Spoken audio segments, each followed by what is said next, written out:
Dance bar बंद करो, बंद करो, बंद करो, बंद करो। पुलिस प्रशासन मुंबई के प्रसिद्ध समाज सेवक श्री D.M. जाधव ने संताक्रूज पुलिस स्टेशन के अधिकार क्षेत्र में चल रहे अवैध लेडीज डांस बार के खिलाफ जोरदार विरोध किया है। इस क्षेत्र में लगभग 8 डांस बार, ऑर्केस्ट्रा बार के नाम पर संचालित हो रहे हैं, जिनमें 200 से 300 बार गर्ल्स कार्यरत हैं। इन डांस बार में मानव तस्करी, बार गर्ल्स का अपहरण, काले धन का लेन देन और बार गर्ल्स के साथ अत्याचार जैसे गंभीर अपराध हो रहे हैं। इस संदर्भ में दाखिल RTI आवेदन में 22 FIR की जानकारी देने से पुलिस ने इनकार कर दिया है। विभागामध्ये सांताक्रूज विभागामध्ये जे लेडीज बार चालू आहेत इलिगल पद्धतीने, त्याच्या विरोधात आम्ही इथे आलेलो आहे निवेदन करायला कलेक्टर साहेबांना। कारण की आम्ही BMC ला भेटलेलो आहे, पोलीस प्रशासनाला भेटलेलो आहे, एक्साइज डिपार्टमेंटला भेटलेलो आहे, फायर डिपार्टमेंटला भेटलेलो आहे, तिथून आम्हाला कोणत्याही प्रकारची मदत नाही मिळाली आहे।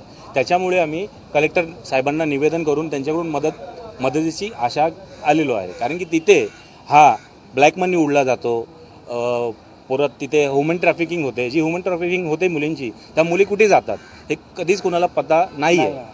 तर त्या मुली या लाईनीत घुसल्या जातात, या व्यवसायामध्ये त्यांना घुसवलं जातं इलिगल पद्धतीने आणि आतमध्ये काळा पैसा हा उडला जातो।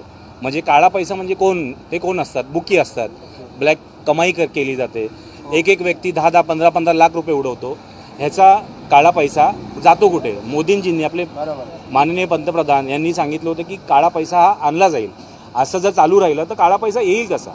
त्याच्यामुळे मी या विरोधातमध्ये मी रोज कंट्रोलला फोन करतो, ईमेल्स करतो, CPंना ईमेल्स करतो, ॲडिशनल CPंना ईमेल्स करतो, ट्विट करतो, त्याचा देखील मला काहीच रिप्लाय येत नाही।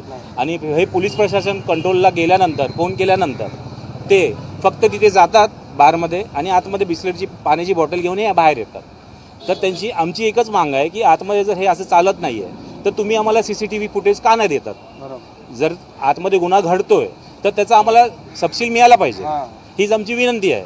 मग ह्याच्या मार्गे जर एखाद्या ठिकाणी पाणीपुरीचा थेलाही चालतो तर तोही सिनियर किंवा BMCच्या सहमतीने चालतो, तर हा लेडीज बार कसा चालू आहे? तुम्ही ऑर्केस्ट्रा बार आहे तर ऑर्केस्ट्रा बार चालवा, तिकडे 4 मुली सिंगिंग करतात, पण इथे 22 ते 25 मुली असतात, त्या अश्लील पद्धतीने डान्स करतात आणि त्या बोलतात ना अश्लीलता पसरवतात समाजामध्ये बस, आणि नोटा उधळल्या जातात अक्षरशः 5-5 लाख।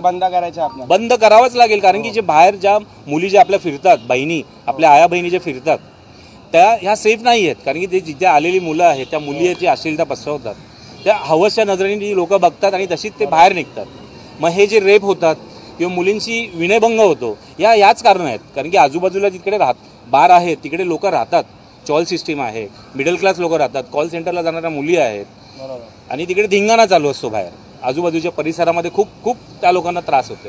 हीच कळकळीची विनंती आहे की ते बार बंद झाले पाहिजे आणि पोलीस प्रशासनाने आम्हाला सपोर्ट केला पाहिजे।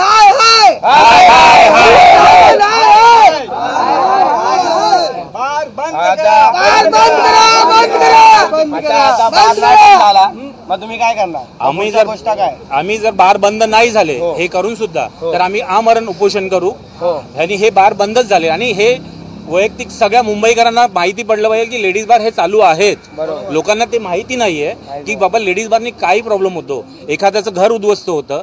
आता हे जे मुलं आहेत माझ्याबरोबर, जी यंग पिढी आहे, यंग पिढींनी आपल्या परिवारासाठी काहीतरी केलं पाहिजे, पण ते अशा नादाला लागतात आणि ते आहारी जातात।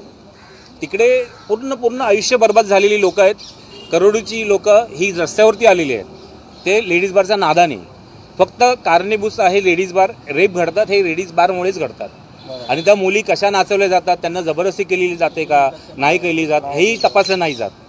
आतमध्ये खूप इलिगल पद्धतीने कन्स्ट्रक्शन केलेलं आहे BMCने, त्यांचंही सांगतो मी। BMCकडे गेलो की BMC पोलीसकडे पाठवते, पोलीसकडे गेलो तर पोलीस BMCकडे पाठवतो। मी ॲडिशनल CPपर्यंत सगळ्यांना मी भेटलेलो आहे, हे फक्त टाळाटाळ करत आहेत, बाकी मला काहीच करत नाही, ते मदतच नाही करत आहेत। मग आता मदती करण्यासाठी काय करावं लागेल हेच कळत नाही।